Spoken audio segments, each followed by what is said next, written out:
కృష్ణా జిల్లా పెదపారపూడి మండలం భూషణగులలో హైటెన్షన్ నెలకొంది. కోడి పందాల విషయంలో ఒక గొడవ చోటు చేసుకుంది. దీంతో ఓ వ్యక్తి ప్రాణాలు తీసేందుకు ప్రత్యర్థి వర్గం ప్రయత్నం చేసింది. కోడి కత్తితో పీక కోసి ప్రాణం తీసేందుకు యత్నించింది. అయితే తీవ్రంగా గాయపడినటువంటి అక్కడ జగన్నాథంను వెంటనే హుటాహుట్న ప్రభుత్వ ఆసుపత్రి తరలించారు. గుడివాడ ప్రభుత్వ ఆసుపత్రి తరలించారు. సో జగన్నాథం పరిస్థితి విషమించినట్టు తెలుస్తోంది. సో విజువల్స్ మనం చూస్తున్నాం. ఏ స్థాయిలో అక్కడ మద్యం సేవించడాలు, రకరకాలుగా అక్కడ మత్తుపానాలు, లేకపోతే సిగరెట్లు, మద్యం, తిండి, తికానా ఎంతటి స్థాయిలో జరుగుతుందో చూస్తూ ఉన్నాం. సో ఇక్కడ ఈ గొడవ కాస్త తారాస్థాయికి చేరిపోవడంతో పాటుగా ఒక హైటెన్షన్ వాతావరణాన్ని క్రియేట్ చేసింది. నిన్న కూడా ఎన్టీఆర్ జిల్లా ఇబ్రహీంపట్నం మండలం కేతనకొండ దగ్గర ఇదే మాదిరిగా కోడి పందాల దగ్గర మొదలైనటువంటి ఒక గొడవ, యువకుల మధ్య గొడవ తారాస్థాయికి చేరింది. ఓ యువకుడు ఇంకో యువకుడి చెవుని కోసేశాడు. ఏకంగా పీకను తెంపేయబోయాడు. దాంతో ఆ యువకుడు తప్పించుకుంటే చెవు కట్ అయింది. సో ఇక్కడ ఈ ఇద్దరు యువకులు కూడా వేరువేరు సామాజిక వర్గానికి సంబంధించిన వాళ్ళు. దీంతో ఆ ఇద్దరు యువకుల సమస్య కాస్త ఊరి సమస్యగా మారింది. రెండు గ్రూపులుగా విడిపోయి ఒకరినొకరు కొట్టుకోవడం పెద్ద ఎత్తున గొడవకు దారితీసింది. అటువైపు 100 మంది, ఇటువైపు 100 మంది, రెండు కులాల మధ్య సమస్యగా మారిపోయింది. గ్రామం మొత్తం కూడా విచ్ఛిన్నమైపోయింది. అది ఎన్టీఆర్ జిల్లాలో జరిగితే ఇక్కడ జరిగిన సంఘటన కృష్ణా జిల్లాలో చోటు చేసుకుంది. కృష్ణా జిల్లాలోని పెదపూరపాడి మండలం భూషణగులలో ఈ హైటెన్షన్ నెలకొంది. కోడి పందాల విషయంలో ఈ గొడవ చారాస్థాయికి చేరుకుంది. ఒకంగా జగన్నాథం అనేటువంటి వ్యక్తిని హతమార్చడం కోసం కోడి కట్టుతో పీక కోసేందుకు ప్రయత్నించడంతో ఆయన తప్పించుకున్నాడు. సో తీవ్రంగా గాయపడిపోయి ఆయన ఇప్పుడు ఆసుపత్రిలో చికిత్స పొందుతాడు. పరిస్థితి కొంచెం విషమంగా ఉన్నట్టు తెలుస్తోంది. ఒకసారి అక్కడ ఎటువంటి సిచ్యువేషన్ ఉంది, ఎటువంటి హైటెన్షన్ నెలకొంది, ఆ విజువల్ చూద్దాం. వరకు వెళ్ళాం సార్ చూడటానికి. భూషణ వల్ల లోపలికి వెళ్ళి నుంచున్నాము. కోడి పుట్టింది, కోడి తీసుకున్నామని వంగున్నామని వచ్చి వెనక నుంచి బ్లడ్తో కోసేయండి. మొత్తం అంతా తెగిపోయింది. ఎక్కడికి పారిపోయాడు సార్, ఏమైందో తెలియదు. ఎక్కడు మేము గబాబా కండవ చుట్టి హాస్పిటల్ తీసుకొచ్చాం సార్. వరకు వెళ్ళాం. రైట్, మా ప్రతినిధి సాయి సిద్ధంగా ఉన్నారు ఫోన్ లైన్లో. సాయి, ఏం జరిగింది కృష్ణా జిల్లా జరిగినటువంటి ఈ అంశం పైన అప్డేట్స్ ఏంటి? ఆ జగన్నాథాన్ని ఎవరు హతమార్చడానికి ప్రయత్నం చేశారు? సో ఇప్పుడు జగన్నాథం పరిస్థితి ఎలా ఉంది?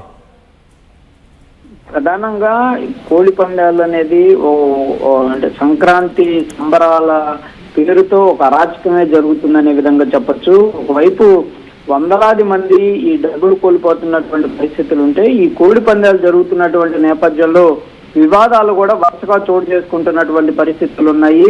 అంటే అక్కడ డబ్బులు మారేటటువంటి అంశంలో వివాదాలు చోటు చేసుకోవటం, ఒకరిపైన ఒకరు దాడులు చేసుకున్నటువంటి పరిస్థితులు అయితే గత 2 రోజులుగా అనేక ప్రాంతాల్లో జరిగాయి. ఇప్పుడు కృష్ణా జిల్లా పామర్రుకు సంబంధించినటువంటి ఏరియాలో పెదపార్పూడి మండలం భూషణగూలలో గ్రామంలో ప్రస్తుతం జగన్నాథం అనేటటువంటి వ్యక్తిని ఆ కోడికి కట్టేటటువంటి కత్తి ఏదైతే ఉంటుందో ఆ కత్తితోనే పీకను కోసినటువంటి పరిస్థితి చోటు చేసుకోవడం జరిగింది. అయితే వెంటనే అతన్ని దగ్గరలో ఉన్నటువంటి గుడివాడ ప్రభుత్వ ఆసుపత్రికి తీసుకెళ్లారు. అతని పరిస్థితి చాలా విషమంగా ఉందనే విధంగా కూడా వైద్యులు అయితే చెప్తున్నటువంటి పరిస్థితి. ఎందుకంటే కోడి కత్తి చాలా పదునుగా ఉంటుంది, వెంటనే కట్ అయ్యేటటువంటి అవకాశాలు ఉంటాయి. దాంతో పీకను కోయడంతో చాలా వరకు కట్ అయింది అనే విధంగా కూడా వైద్యులు అయితే నిర్ధారిస్తున్నటువంటి పరిస్థితులు ఉన్నాయి. అతను అంటే ప్రాణాపాయ స్థితిలోనే ఉన్నారనే విధంగా మాత్రం క్లియర్ గా వైద్యులు అయితే నిర్ధారిస్తున్నటువంటి పరిస్థితి ఉంది. అయితే ప్రస్తుతం జరిగినటువంటి సంఘటనకు సంబంధించినటువంటి అంశాలు కూడా ఒకసారి గమనిస్తే, ఈ జగన్నాథం అనేటటువంటి వ్యక్తి ధనియాలపేటకి సంబంధించినటువంటి వ్యక్తి. ఇతను కోడి పందాలు ఆడటానికి భూషణగొల్ల గ్రామానికి రావడం జరిగింది. అక్కడ ఇరు వర్గాలు ఎవరైతే ఇతను పందెం వేసినటువంటి వ్యక్తితో మరో వ్యక్తి ఉంటారు కాబట్టి వాళ్ళిద్దరి మధ్య ఈ పందానికి సంబంధించినటువంటి అంశంలో వివాదం రావడం, డబ్బులకు సంబంధించి అంటే మారేటటువంటి అంశంలో ఇద్దరు కూడా గొడవ పడటం, అది కాస్త ఓ వర్గం వాళ్ళంతా కూడా ఇతని మీదకి వచ్చేసి ఇతన్ని చంపేటటువంటి ప్రయత్నం చేద్దాం. అక్కడే ఉన్నటువంటి ఆ కోడి ఏదైతే ఇద్దరు పోటీ పడినటువంటి కోళ్లకు సంబంధించినటువంటి కత్తులు ఉన్నాయో ఆ కోళ్ల కత్తిని తీసి వెంటనే ఇతని పీకను కూడా కోసేటటువంటి ప్రయత్నం చేశారనే విధంగా తెలుస్తుంది. మొత్తంగా ప్రస్తుతం ఆ సంఘటన అంతా జరుగుతున్నటువంటి సమయంలో కనీసం చుట్టుపక్కల ఉండేటటువంటి వాళ్ళు ఆపేటటువంటి ప్రయత్నం కూడా చేయలేదు అనే విధంగా తెలుస్తుంది. ఇంకోటి, అక్కడ పోలీసులు కూడా ఎవరు కూడా కనీసం సుమారు కిలోమీటర్ దూరంలో కూడా లేకపోవడంతో ఎవరు కూడా ఏం చేయలేనటువంటి పరిస్థితి ఉందనే విధంగా కూడా అక్కడ ఆ గ్రామంలో ఉన్నటువంటి వాళ్ళు చెప్పడం జరిగింది. కాకపోతే వెంటనే అక్కడ ఉన్నటువంటి వాహనాల్లోనే అతన్ని తరలించారనే విధంగా తెలుస్తుంది. ఎందుకంటే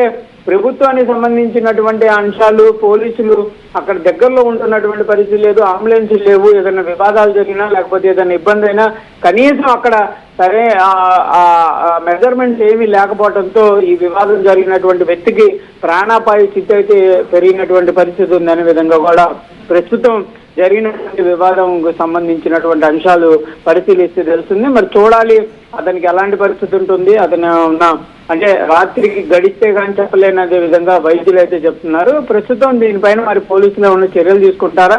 ప్రస్తుతానికైతే ఇంకా అక్కడ కోడి పందాలు అయితే కొనసాగుతున్నాయి. ఈ వివాదం జరిగింది, అతను హాస్పిటల్ తీసుకెళ్ళినా కూడా అక్కడైతే ఇంకా భూషణగుల గ్రామంలో ఇంకా కూడా ఈ కోడి పందాలు కొనసాగుతున్నటువంటి పరిస్థితుల నేపథ్యంలో మరికొన్ని వివాదాలు జరిగేటటువంటి అవకాశం ఉంది. కాబట్టి పోలీసులు ఏమైనా ఫోకస్ పెడతారా, లేకపోతే యథావిధిగా ఈ 2 రోజులు ఉన్నటువంటి పరిణామాల్లాగే వాళ్ళు పట్టించుకోకుండా ఉండేటటువంటి పరిస్థితి ఉంటుందో చూడాల్సినటువంటి అంశంగా కనిపిస్తుంది మనది.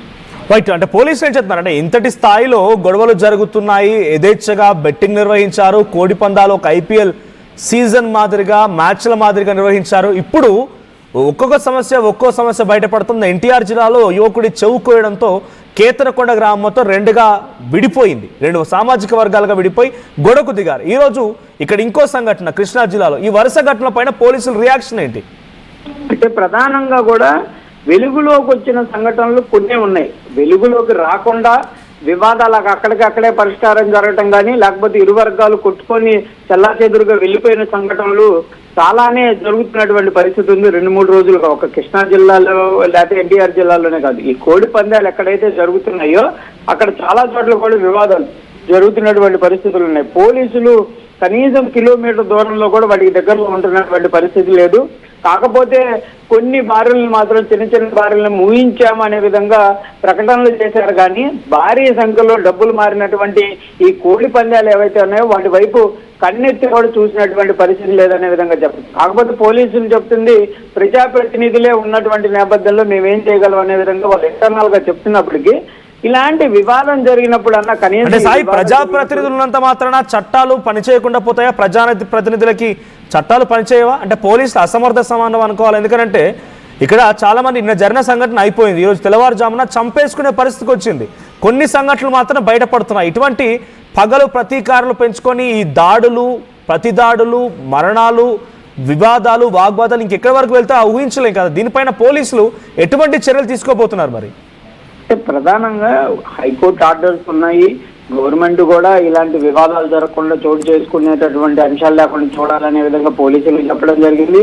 ఉన్నతాధికారులు కూడా కంపల్సరీగా కోడి పందాల పైన ఫోకస్ పెట్టమని పోలీసులందరికీ ఆర్డర్స్ ఉన్నాయి. కానీ ఎక్కడా పోలీసులు వీటిపైన దృష్టి పెట్టినటువంటి పరిస్థితి లేదు. అంటే వివాదం జరగనటువంటి పరిస్థితులు ఉంటే ఓకే, జరిగినటువంటి ఇలాంటి సంఘటనలు ఉన్న చోట కూడా మళ్ళీ తిరిగి అక్కడ ఆ పందాలు నిర్వహించకుండా కూడా చర్యలు. ప్రస్తుతం ఈ జరిగినటువంటి సంఘటన భూషణగుల గ్రామంలో ఇంకా కోడి పందాలు కొనసాగుతున్నటువంటి పరిస్థితి ఉందంటే పోలీసుల యొక్క పనితీరు ఏ విధంగా ఉందనేది ప్రస్తుతం ఈ సంఘటనకే నిదర్శనంగా తెలిసినటువంటి పరిస్థితి ఉంది. మరి ఈ రోజుతో ముగుస్తారా, లేకపోతే ఎట్లాగో వీకెండ్ ఉంది కాబట్టి ఈ 2-3 రోజులు కూడా ఇలాంటి పరిస్థితి కొనసాగేటటువంటి పరిస్థితులు ఉంటాయో చూడాలి. ఏదైనా కూడా కోడి పందాలు ప్రస్తుతం జరిగినటువంటి అంశాలు ప్రతి ఒక్కళ్ళు కూడా అంటే ఆ జిల్లాల్లో ఏదైతే ఈ పందాల్లో పాల్గొన్న వాళ్ళు లేకపోతే గెలిచిన వాళ్ళ ఆనందం ఒక పక్కన పెడితే ఓడిపోయిన వాళ్ళు కానీ నష్టపోయిన వాళ్ళు మాత్రం వాళ్ళ కుటుంబాలు కానీ మిగిలిన వాళ్ళందరూ కూడా తీవ్ర విమర్శలు చేస్తున్నారు. ఒక పండగ పేరుతో లేకపోతే ఒక సంబరాల పేరుతో ఒక అరాచకమే జరుగుతుంది అనే విధంగా మాత్రం అందరూ కూడా విమర్శిస్తున్నటువంటి పరిస్థితులు ఉన్నాయి. మరి రానున్న ఈ 2-3 రోజుల్లో అన్నా వీటిని కట్టడి చేసేటటువంటి అవకాశం ఉంటున్నాయి. ఎందుకంటే పండగ వాతావరణం ముగిసింది, కానీ పందాలు అనేది బరువులు అనేది ఇంకా కొనసాగుతున్న పరిస్థితి ఉంది. కాబట్టి ఇప్పటికైనా పోలీసులు వీటిపైన దృష్టి పెట్టాలనే విధంగా మాత్రం డిమాండ్స్ అయితే వినిపిస్తున్నటువంటి పరిస్థితి కనిపిస్తుంది. Right, thank you Sai. So మొత్తంగా కృష్ణా జిల్లాలో ఘటన చోటు చేసుకుంది. జగన్నాథం అనేటువంటి ఒక వ్యక్తిని కోళ్ల పందెం దగ్గర వివాదం మొదలై ఏకంగా కోడికత్తో దాడి చేయబోయాడు. ఆ కోడికత్తో దాడి చేసిన తరుణంలో జగన్నాథ్కి చాలా తీవ్రంగా గాయాలైపోయి ప్రభుత్వ ఆసుపత్రిలో చేర్పించారు. గుడివాడ ప్రభుత్వ ఆసుపత్రిలో ప్రస్తుతమైన పరిస్థితి కూడా విషయం కూడా తెలుస్తోంది. సో పెదపారుపూడి మండలం భూషణగులలో ఈ ఘటన చోటు చేసుకుంది. కోడి పందాల దగ్గర మొదలైన వివాదం కాస్త ఊళ్లకు ఊళ్లే విచ్ఛిన్నమయ్యే రకంగా